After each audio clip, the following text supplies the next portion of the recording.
Okay, hello and welcome to another Water Cooler Wednesday discussion. Today we have a very special guest. We have Mate Brezovszki. He is he works in the EU and has a lot of specialty knowledge on MiCA. So that's going to be a focus of our discussion today. Welcome, Mate. Thank you very much, guys, for the invitation. Good to be here. Yeah. A couple of things before we get started. Obviously this is a huge development because, us I'm technically in Costa Rica, but I operate a lot of businesses out of the US. And so we've been seeking out different regulation guidance and things like that. And it's nice to see a step forward, at least in finalizing and codifying some rules here so that we know, the rules of the game to be able to play by. So, I would love to just start off by getting a brief overview of MiCA and its significance for the crypto industry in the EU from you, Mate, if you don't mind kind of giving us that. Yeah, sure. I really like the way how you introduced the whole topic when you mentioned that this is basically the rules to play the game.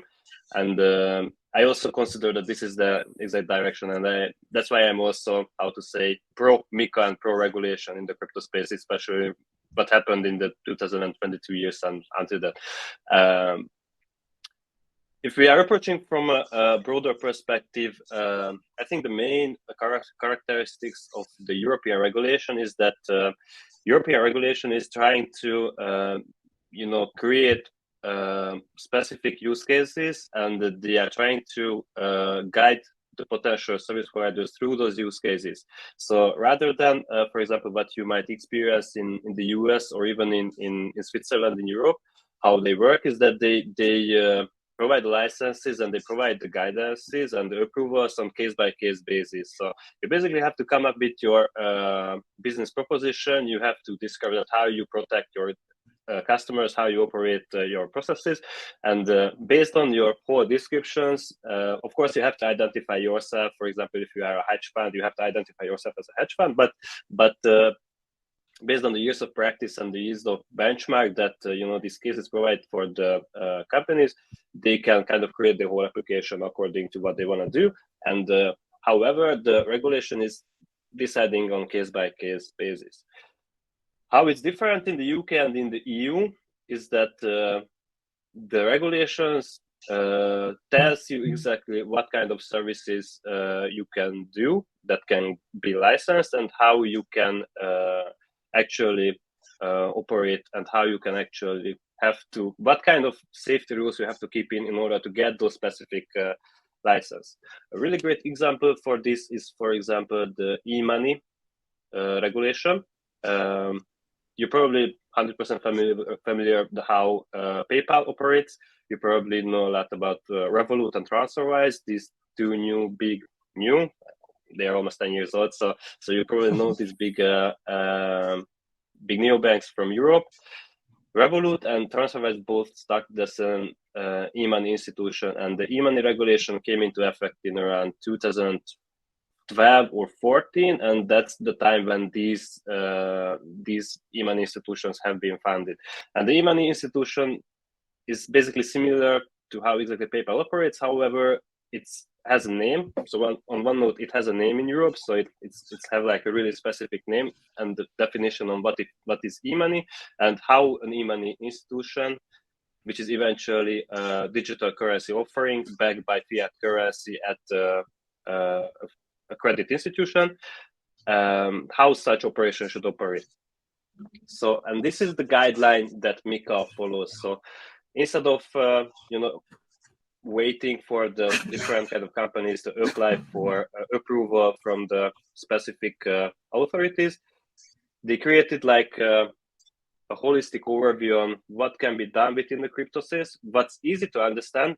Let's put it that way at the first place. So what's easy to understand, what's easy to categorize, and especially what are the operations currently being experienced in the crypto space, which are really similar to how existing financial services operate. So the whole purpose of MiCA is to select, the first, let's say that the first version is MiCA is about identifying that, yes, whatever you do on the blockchain and it's by operation really similar to how something similar works with fiat currency or stocks, those should be identified, those should be defined that, yes, it is really similarly should be treated. So the whole idea of MiCA is that whatever seems like something that has been operated and regulated before should be regulated like it was before.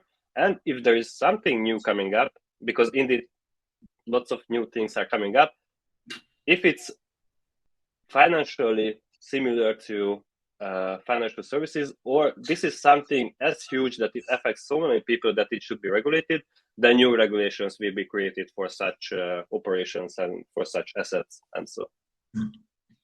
That's really key, I think. And I think it's something that's missed in the US, where a lot of times we're looking at things and they're trying to attach like the Howey test, for example, to determine whether something's a security or not. And there's just such a vast difference from, you know, someone selling shares of their farm or something like that back in the 30s versus, you know, people, you know, operating with reflection tokens or, you know, or some new asset or operating within smart contracts and things like that. There's just such a huge difference that I think it's really smart that they're going in the direction of, okay, does it resemble a financial asset that we have in TradFi? If not, we need to develop a new set of rules. So I think that that's really key there as well. Very cool. So so indeed. Yeah. Just to reflect on the US stuff, I'm not an expert of the US regulation. I'm just barely following that. But as you mentioned, Howey test. Correct me if I'm wrong, but as far as I've seen in the recent articles, they are trying to kind of navigate away from Howey test, right? So I think the latest definition, which I found really easy to understand, that if you hold an asset which basically profits from direct work of someone else who is not you, then you are kind of talking about something like a security. And this is like an extended Howey test, or it's a different, a much broader definition, and that's how they are actually treating the cases like the exchanges of Binance and Coinbase and such. But yeah, interesting stuff. Definitely. Yeah. And kind of the way that they're starting to apply it to crypto assets is that like they've talked about whether something is sufficiently decentralized. So that's kind of the threshold that we need to define, because there's no definition of what constitutes something being sufficiently decentralized. Because you're right, if there's an identifiable third party that you're relying on for profit, then that's generally how they're seeing something as a security. But you know, if the third party is decentralized, then it's, you know, there's not really one third party that you're relying on. So that's the new threshold that they're starting to apply, but it needs to be more nuanced than that in my view. But okay, so let's talk a little bit about the scope of MiCA. I know you touched on it a little bit. You talked about you know, e-money tokens, asset reference tokens, and utility tokens. Can you differentiate a little bit between those different asset classes? I know you mentioned like PayPal is more of like an e-money transfer token, but yeah, can you just expand on that a little bit? Yes. Sure. This is quite important, right? So I think I would start with e-money tokens because that's the most easier to draw the conclusion with. So what happens in the EU is that we already have a definition for e-money. E-money is basically a digital currency which is backed by one single currency. This is the regulation that allowed us to launch, like I said, the neobanks like Revolut or TransferWise. But just a really interesting thing, this is, for example, a case how for example, the Hungarian National Bank, the Central Bank of Hungary, has just recently launched the CBDC. That's really interesting because that's basically e-money issued by the Central Bank of Hungary. How it works is that they have a bank account at a commercial bank. That bank account is where the top up of the different customers are actually arriving. And how it works is that there is a virtual account management system which is constantly integrated and synchronized with the underlying bank account. And the virtual account management system is the one which is storing the digital currencies and facilitating the transactions on behalf of the end customers. This is how Revolut works, and this is, for example, how the Central Bank of Hungary issued CBDC. It actually went live a month ago. Mate, I have a question. Right now, it sounds like CBDCs are backed 1-to-1. Is that ever going to change where they could basically print CBDCs instead of printing physical cash, which backs the digital currency? Yeah, regarding to CBDCs, there are many ways to do it. Of course, the question is first, the question is what type of CBDC you are talking about, whether you are talking about wholesale CBDC, which is just between the banks, whether you are talking about cross-border CBDC, which is between international central banks and companies. In case of retail, you can also do many things. You can also play around with the feature set. You can have this kind of reserved or collateralized CBDC as well. But yeah, there's lots of macroeconomic research going on that how you can actually use CBDCs, and yeah, I mean, by definition, since there's no definition for CBDC, you can basically do anything. So it actually depends on what the national banks are want to do about it. So yeah, gotcha. I would think that they would have that capability to just, you know, I don't think I think they're going to move completely away from paper money, and I think they're probably a lot of. I mean, like you allude to, it's going to be different based on different jurisdictions. Like whatever central bank is going to decide the rules that they're going to play by, and that's I think the scariest thing to me about CBDCs is that they're going to make their own rules, and so I doubt that they'll continue to print paper money. And in fact, you see with the e-Naira, they're actually outlawing, or not outlawing, but they're making it very difficult to use cash, because they're trying to kind of phase that out so that they have more control.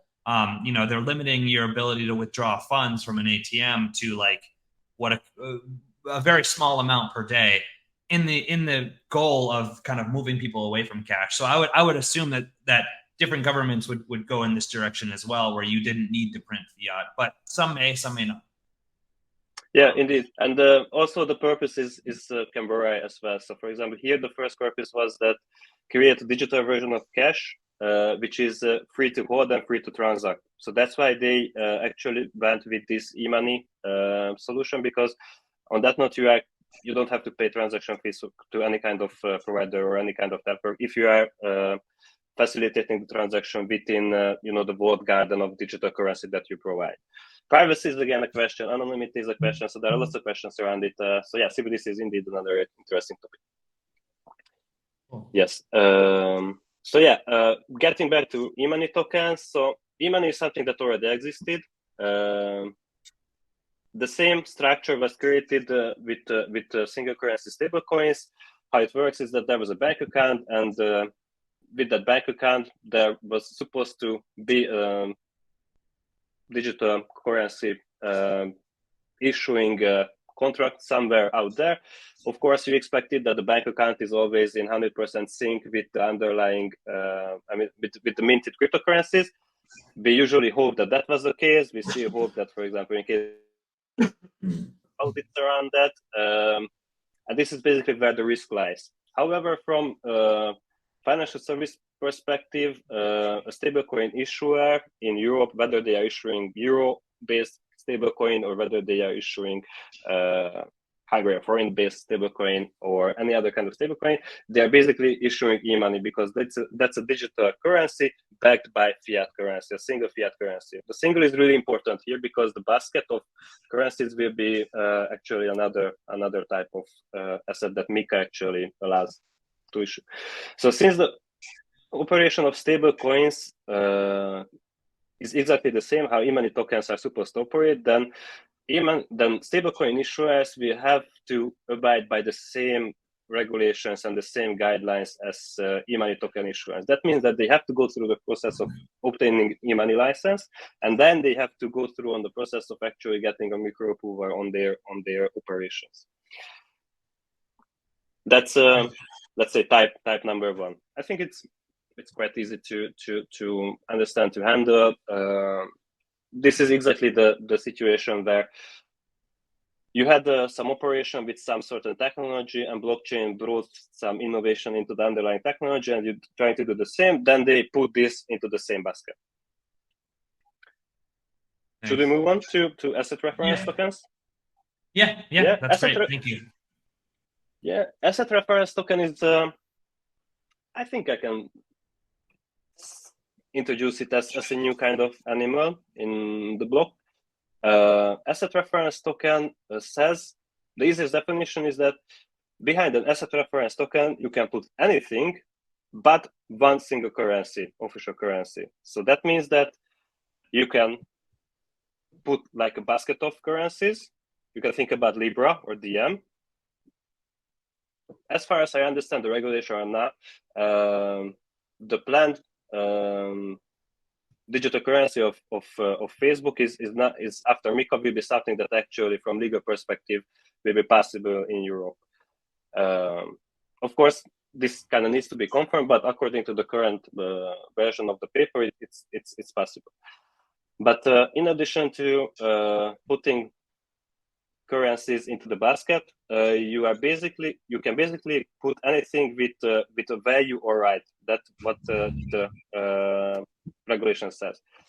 What is value or right exactly? It's a good question. So you can then think about, okay, then you can put currencies that's already there. Commodities, gold, oil, this kind of stuff.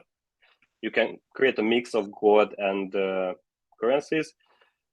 But question, can you put like real estate behind it? We are not entirely sure. Can you put like any kind of asset which is not understood from a financial perspective? Can you put stocks behind it? Because then you kind of create something like a CFD. So yeah, actually this is something that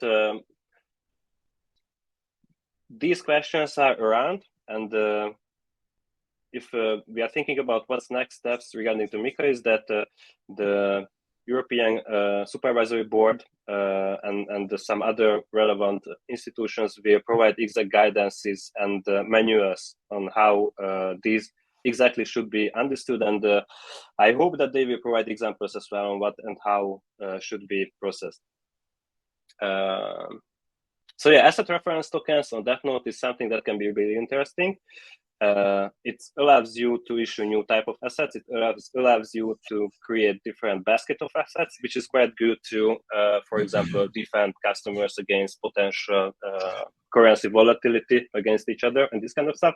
But it also makes available to issue any kind of commodity, possibly any kind of commodity-based cryptocurrencies, and that can be traded in a great manner. And that's also something that we probably provide great liquidity into certain asset classes which doesn't have the best access for the customers yet, or they might be even too expensive,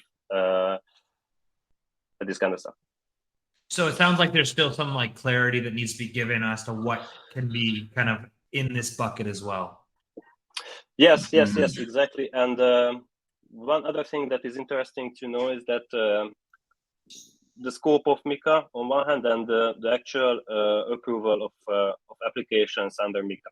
So how MiCA works is that it's the comprehensive guidelines which should be applied by the whole EU. However, when you go for a license application, you have to go to the national competent agency. So let's say that you are registered in Germany, then you have to apply for the German national bank. One big question is that when will these national banks, and the authorities, the local authorities, will be ready to actually accept these applications and efficiently approve them. So if we just think about in a little bit broader sense, there will be nations in Europe which will have more capability, and they will welcome such applications much more beneficially than other nations. This is, for example, I'm probably going to draw lots of parallels with e-money and how e-money has been accepted and how this MiCA stuff will probably go. So, for example, within Europe, like Lithuania and Estonia, they are the leading e-money issuer countries. The reason is because those countries have the most experience and the most clear guidelines on how you can get an e-money or license. The reason behind that is only one fact, is that those countries strategically prepared for being e-money issuer nation. So they invested a lot in actually understanding how e-money should work. They experienced a lot with producers, and they approved lots of licenses, and that's how they understood. And there's a whole ecosystem which is like assisting e-money applications in those countries. Therefore, it became cheap, it became easy to access, and easy to go through the licensing process. Probably something similar will happen with MiCA and the crypto regulation as well. There are some countries where the authorities and the national banks are already preparing to create pre-MiCA regulations. How it works is that they basically copy MiCA and they implement it within their local jurisdictions with their local power, and they will create like small regulatory, I wouldn't say sandbox, but it's more like experimental fields, which will, from legal perspective, be completely acceptable because they are going to meet the regulations of the given nation. However, in this way, they are kind of preparing for MiCA, so they are going to invite international players to apply for a license here, because you can get a license here according to MiCA before actually MiCA goes live, and you will already have a license by the time when you actually need to have MiCA clearance. So this is what some countries are preparing, but I mean, it's usually there are lots of preparation around it, but not many countries actually go through with such pre-regulations. But within Europe, you already had some, playing fields. So that is something that Malta did in 2018 and 19 when they invited, when they actually proposed the utility token definition, and they proposed a license for utility tokens. In France, there are already virtual asset service providers, which definition is almost exactly like crypto asset service providers like MiCA. I don't have a confirmation, but this is probably something like planned experimentation within Europe. So probably Malta was approved by the whole EU Commission to launch some experimental fields, so the whole EU can get an experience of how for example, these utility token issuers would operate. On that note, we might jump to the next asset category, right? So utility tokens, if you think, yeah utility tokens, great. I think it's quite. I mean, the people who are already in the crypto space, they have seen many utility tokens. The definition is quite clear. So this basically means a digital asset that can be used for a product or service operated by the issuer. Yeah, sorry. Now we got the kids in. Yeah, say hi. There you go. All right, Papa. Yeah, sorry guys. Yeah, she's the bigger one. I've got a 2-year-old, so I know the deal. Oh yeah. Oh yeah, the magic age, right? Between 2 and 3, when everything goes crazy, right? Yeah. Gotcha. All right. Yeah, so utility tokens, basically a digital asset that can be converted into a product or service by the issuer of the utility token. So it's as far as we understood right now, it's the actual spendability of a utility token will be limited to just only to the issuer. So there are this kind of categorization. This is definitely a new type of asset, something that, for example, within Europe, this is the first time that the utility token has been addressed. Utility tokens have kind of been a safe asset to issue if you didn't include any security-like features. For quite long, people thought that staking is something that's going to be accepted. However, staking always had a little bit of, I always had a little concern about staking, that eventually you might fall under some security consideration with just staking. So that's something that probably will not be accepted with utility tokens at all. On the other hand, utility tokens will kind of need some sort of feature freeze. So as far as I imagine in practice is that probably maybe practice will drive a list of features that you can include in utility tokens, which then will be probably easy to get licensed to. But if you're trying to mix it too much and you're trying to make it too complicated, the utility token, and the whole ecosystem around that, then I think in practice what will happen is that the regulators will draw a line somewhere, or either think about approving a project for like years or something. So yeah, there is the risk with utility tokens. On the other hand, this will provide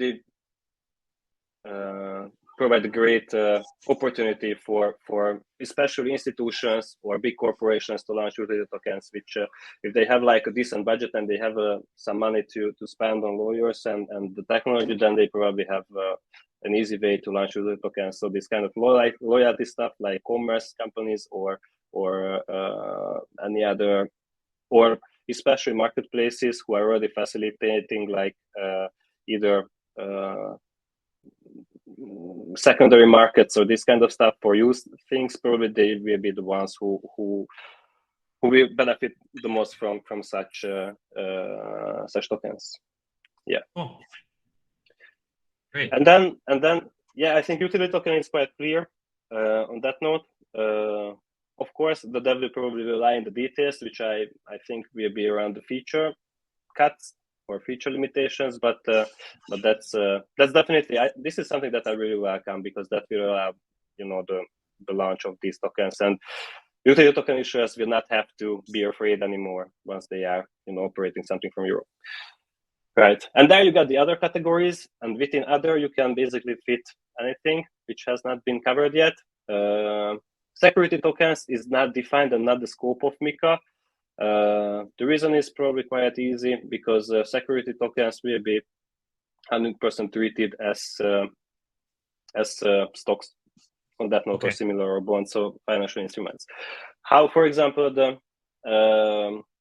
Hungarian regulation has approached the security token issue is that we already have the security issuance law, so how you can issue stocks and stuff like that.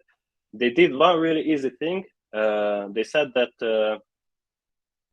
any kind of security issued, that was so far the rule, and then they said any kind of security that issued, including on DLT technologies, will be required. So what they did is they basically just specified in the already existing law that whatever happens within that looks like security and created with DLT, then it's considered security.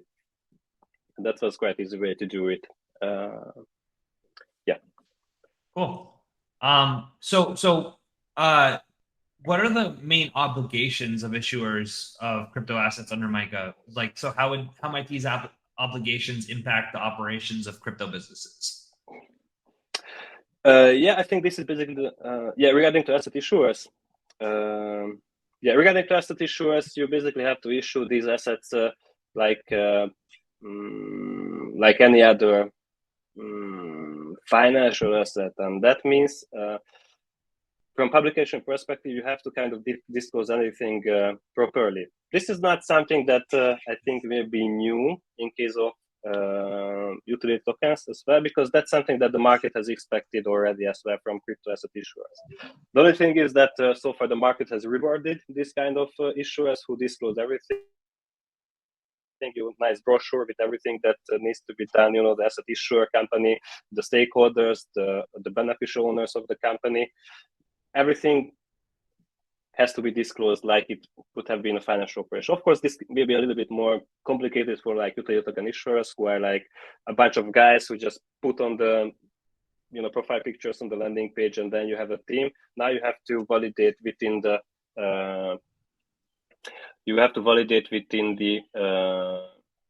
national authority that you are a legitimate guy. You have to kind of KYC yourself towards the authorities, and you have to prove that, of course, for example, you have a holding company, that you also have to disclose the beneficial owners of the holding company. So they will follow up the ownership structure until the very, very end of who is sitting there and who is the actual owner of any section of the company.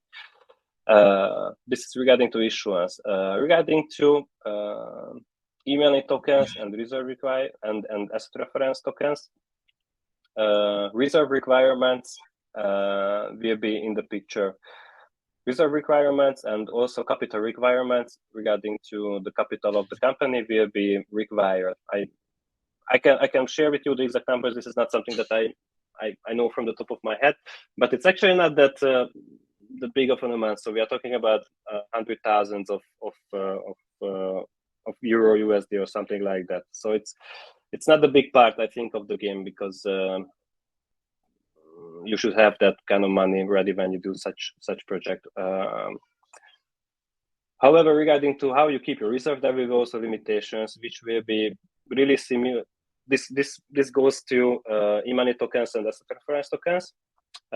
Yeah, we have to differentiate e-money tokens and asset reference tokens compared to anything else, because those are the ones which are really close to financial asset issuance. Utility tokens are less worrying. So also utility tokens probably doesn't have that strict reserve requirements as well. In case of asset reference tokens and e-money tokens, what's really important is that you always have to be able to present your reserves. So once you kind of build your systems to operate such assets, you have to build instant synchronizations, you have to build auditable transaction logs, you have to log everything that happens with the transaction, with the user assets, and you have to log every approval process as well. So, but it really means is that you basically have to level up your operation to how financial institutions operate from auditable perspectives. That's going to be probably a barrier in order to launch these kind of assets. It's not just a barrier from technological capabilities, but it's also a barrier from understanding how such operations should be launched. Because eventually you're gonna need people within your team, or you're gonna need partners who has already done something like that in Europe. So whether they have already operated a small bank, whether they have already launched e-money tokens within Europe, because you're gonna need to keep exactly the same rules in case of issuing these certain assets. So, so compliance and how you transform compliance into technological solution. So how you digitalize the compliance requirements, that's gonna be a really big challenge for the players who are already have experience in the crypto space. They've done lots of things, even they have built great companies. If they don't have such experience, they're gonna need to team up with certain providers, or they're also going to need probably good lawyers as well who have experience with such things. But that's something that's I think the biggest challenge in this transformation. Yeah, I think that the compliance piece of things is going to be a big addition to the space, because I know a lot of projects operating don't really necessarily or haven't historically taken that seriously. And I think that it's going to be a role that you're going to see emerge more frequently in the space as companies look to comply with EU regs and things like that. Exactly. Yeah, I think that yeah. So often overlooked, but very important, and going to be more important moving forward. I would love to. Oh, you have something you wanted to add to that? One thing is good though is that they're gonna have like a list of features that they have to keep. So it's not gonna be something that you are trying to shoot around and maybe you hit the compliance button. You will be probably told exactly that what kind of compliance rules you have to meet, including anti-money laundering, fraud, transfer of funds requirements. So from project perspective, it's you will probably have like a couple of thousand pages that describes that, okay, this is the rule set that you have to meet. However, the challenge is that how you meet this efficiently, because if you don't meet it efficiently, then you will have like a really difficult business, because you are going to get too expensive if your system is not good, if your compliance rules are not set up properly, if your approach is not good, because two things can happen: whether it gets too expensive, or the regulator comes and once they do an investigation, they will shut down your business. This is, for example, that happens in Estonia and Lithuania right now. So the regulator is actually going out and investigating crypto businesses, and I think they have they have withdrawn around 100 licenses in the last 1 year or something like that. So it's the market is cleaning up big time, and everybody kind of Europe is preparing for something like this to come. Yeah. I know that you recently launched a survey, a crypto survey, and I'd love for you to share some of the insights you have from that survey, and how those findings reflect the current sentiment towards MiCA within the crypto community. Yeah, I can do for sure. I'm going to try to share it now. Yeah, we have 1 hour, right? Is this so? The meeting is 1 hour. Is that correct? Just trying to be cautious of time. So yeah, I have a hard stop at 1, but that's about it. All right. I was just checking guys, out. I need to drop in 3 minutes, just so you see when you see me disappear. All right. Is it working now? Yeah, I can see your screen. I can see our website. All right. I switched to, but you don't see if I switch, so you don't see now the presentation. Okay. I just see our website. All right. Yeah, I was checking you out, guys. Just a little bit. Yeah. Do you see me scrolling now within our page? No. So if you close that share and then you click share again. So if you stop sharing, now when you go to share screen, you can choose what tab or screen. All right. Yeah. Okay. Good. It's good now. I'm going to share then. Share it from the desktop view. All right. Yeah. There you go. Yeah. Can you see it now? Yep. All right. Good. Thank you. Yeah, I will have one last piece to cover just before we go into this survey. And so what we haven't covered yet is actually the crypto as a service providers. And just if you just allow me to one quite significant piece about that is that crypto as a service providers means basically any service providers who deal with cryptocurrencies and deal on behalf of customers. So that means the crypto exchanges from fiat to crypto, the crypto trading platforms, so crypto to crypto. Between fiat exchange, the difference is also that a fiat exchange, how it describes, I mean, a crypto exchange is someone who exchanges his assets to a customer assets. In case of crypto trading platform, definition is something that happens peer to peer. It's just a little difference that has been categorized here. This crypto service providers also means crypto portfolio management companies like crypto hedge funds and crypto. Let me see if I have down here.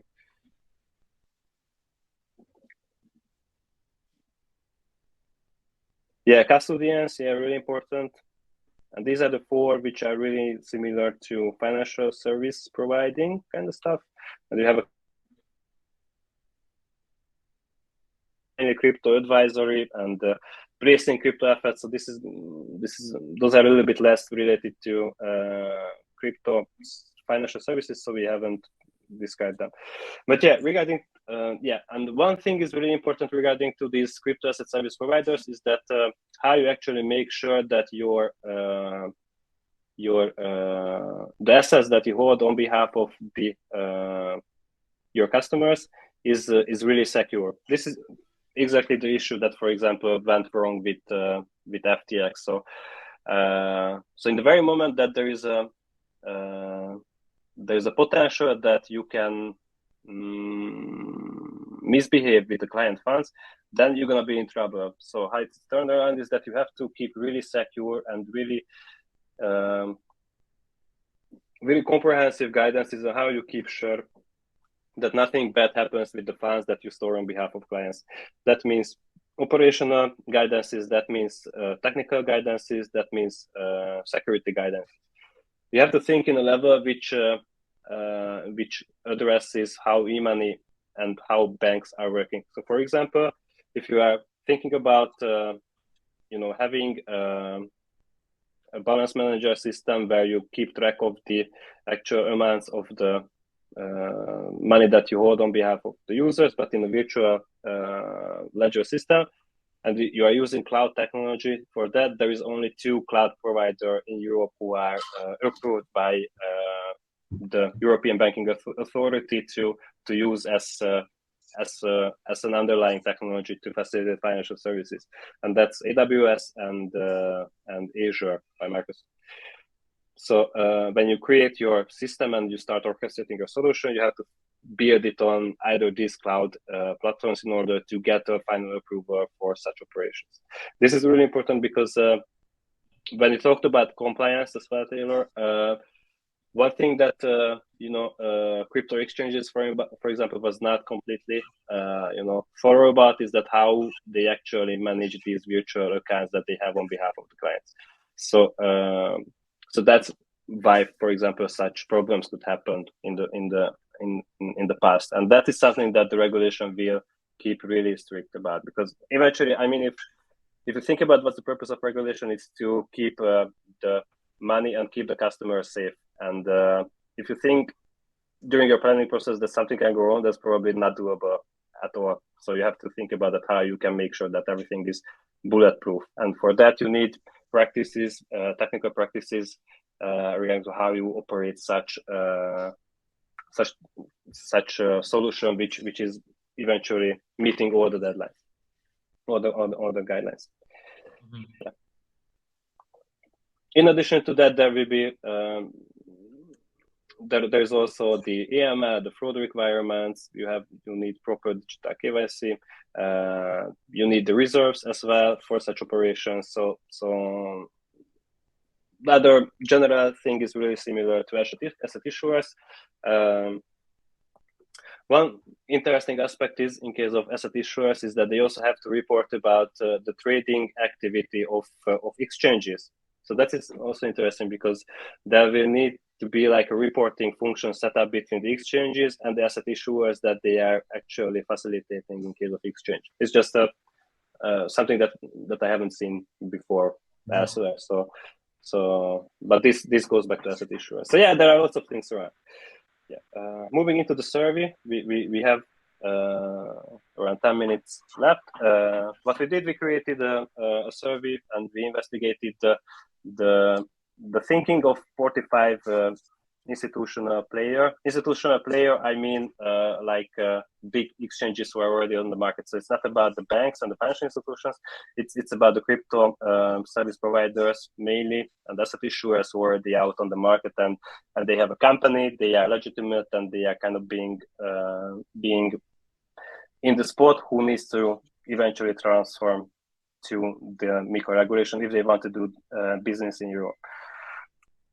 I'm gonna skip through some of the background.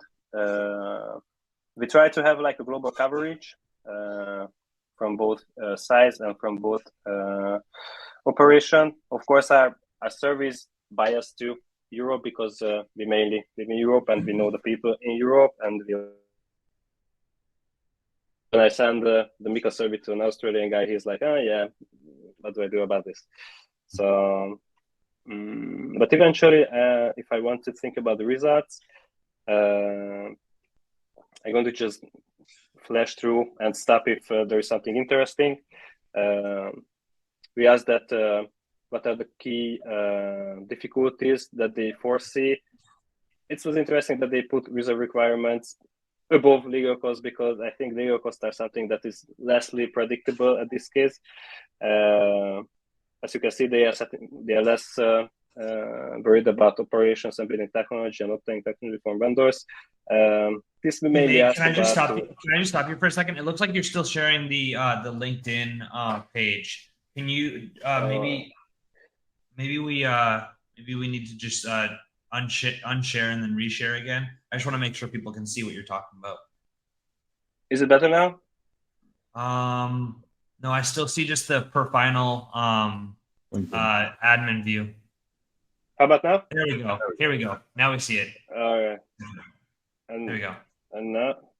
All right. Sorry. No worries. Yes. All right. Can you see the letters as well? Yes. Okay. Perfect. There we go. Yeah, I think that's the best that I can do now without spending too much time in it. You see me scrolling too, right? Yes. All right. Okay. Thank you. Last confirmation. All right. Yeah. So, okay, this was just I was talking about. So reserve requirements was the most difficulty, as they said. However, I think that legal costs should be considered because that's harder to predict. And let's say that you go for like an investment to get transformed into MiCA and go to the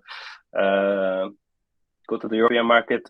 Reserve requirements is something that just you put in as lines, so you will be sure that how much you need because that's already presented. However, how much legal cost you will need to actually go through the licensing process, you can't predict that how much time will it take. So that's where I see a difficulty from predictability perspective.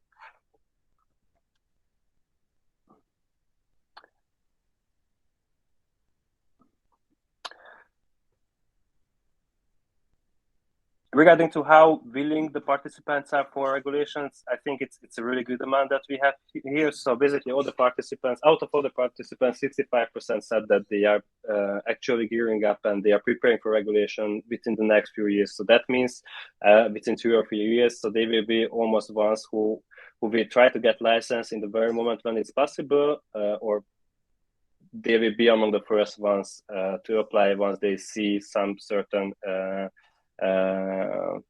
practical licenses going through. Custodians are the ones who are at the top of obtaining license. I think it's mainly due to the fact that custodians are serving crypto exchanges and other B2B businesses across the globe, and if they want to serve any kind of crypto exchanges or any kind of crypto trading platform, they're gonna need acceptance in Europe. So one thing is, I think it's also the fact that if you are operating like a crypto exchange or a crypto trading platform and you need to provide reserves, and you, for example, want to have those reserves in cryptocurrency, then you need a legitimate custodians to do so. So that's why, for example, custodians are really on the spot regarding to regulation. This is the license intention of e-money, asset reference, and utility tokens. It's really interesting that asset reference tokens are almost 100% regarding to getting license. E-money tokens, they will probably have two choices, whether to stay in Europe or whether to leave. Maybe the certain e-money tokens providers that we asked, they are not issuing currency which is either used or related to the European market. In case of utility tokens, which is interesting, is that they are less likely to go to the licensing process. That's probably due to the fact that the utility token issuance is basically the most easiest business that, for example, that you can do, and the most easiest type of asset that you can do in Europe. And based on what the service says, this might not be the main focus in Europe. But that's probably due to the less budget, for example, that they might have. So that doesn't surprise me that surprise me that utility tokens would be the least likely to pursue this. That makes sense. Yeah. The next thing that we have explored a little bit is what is the willingness, or how these existing cryptocurrency companies would rely on external technology providers. So as you can see, KYC and sanction management, this is a top where they use external providers. But that's also the place where there are the best providers, and they are easy to integrate, and they are easy to integrate without having an actual look on the business itself. So if you let's say connect a KYC provider or a sanction management provider, they don't have to do anything about your operation rather than what kind of customers go through your platform. However, if you think about compliance, reporting, or transaction engine or balance manager, the last two is the one where you actually facilitate the money on behalf of clients and how you approve that transactions on behalf of clients, what kind of record you keep, how you, for example, separate the client treasury from the company treasury, and how you allow movement between the two. That's also a very risky part. So when is the moment, and how you actually exact, for example, fees from the client accounts into your company account. So this is also something that has to be like 150% bulletproof, because you're basically, I mean, understandably not allowed to take any money from the client if you are not 100% approved to do such thing.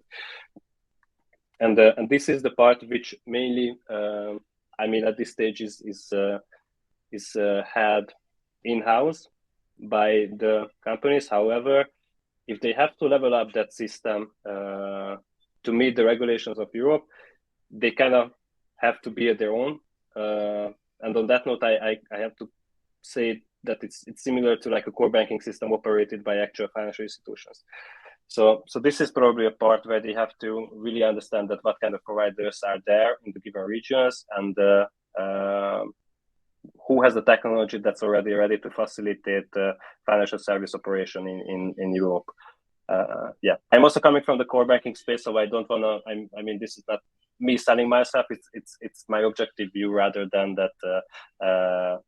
This is probably something that people have to consider, that what kind of account management, what kind of treasury management system they have.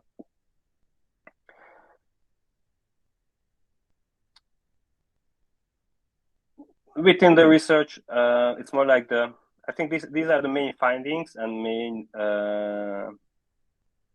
results that we have disclosed. There are a couple of more slides as well, but I think generally what we experience is that the willingness to obtain regulation is really positive. I think the timing of the regulations was also quite, I mean, fortunate. Let's say fortunate, because 2022 was mainly about the scandals and of course, banks and authorities wanted regulation before. However, now the people want regulation as well, because they don't want to get burned again with stuff like, I'm saying FTX again, but you have seen many similar occasions. So on that note, what we see is that people are preparing for regulation. How we talk with people is that they are already having it in mind. However, they haven't taken too much steps forward yet. But just to give you the most recent updates about MiCA, last week the timing of MiCA has come out as well, and what it says is that asset reference token issuers and e-money token issuers, they will have to get license in around June 2024. So that's when the regulation will go live, and there will be a couple of months of preparation period. But and we don't exactly know what they need to do by practice, but probably what they need to do is that if you're operating such operation and the regulation goes live in June 2024, then you have to apply for a license immediately. And if you get the license, then you can keep the operation. But if you don't get it, then you probably have to leave or something like that until you get the license. So that's what all the asset issuers and all the other crypto asset service providers, they will need to. Their deadline is December 2024. So they basically have 1 year and 1.5 years to get something to be done with MiCA and the regulation. But until that period, so within 1 year from now, there will be like, I think, 3 consultation packages by the European authorities, which will give you more understanding and more guidelines on how you exactly have to abide by MiCA and what kind of additional regulations you will have to meet. So, or from practice perspective, how you have to understand these rules and what guidance you actually have to meet within the broad scope of MiCA. Yeah, that's great. Thank you so much for all your help on this topic today, mate. And if people want to access this, do they just reach out to you? They can go to your that post that you made, or how can people access your survey? I can send it to you guys as an attachment, but I can also send you the link to this link, and then you can distribute it, and they can freely have a look at it. Okay, great. Thank you so much for all your help on this. We really appreciate it. And I'll have Brandon follow up with you. If you would like to join the community, we'll send you a lifetime access code there. So would love to have you in the community if you're interested. And thanks again for all your time. Absolutely. Yeah, thank you very much for the invitation. And yeah, I'm really interested, and I hope I could provide you some insights about this whole MiCA stuff. Absolutely. Yeah, we'll be sure to follow up. I appreciate your time. Thank you very much, guys. Take care. Take care.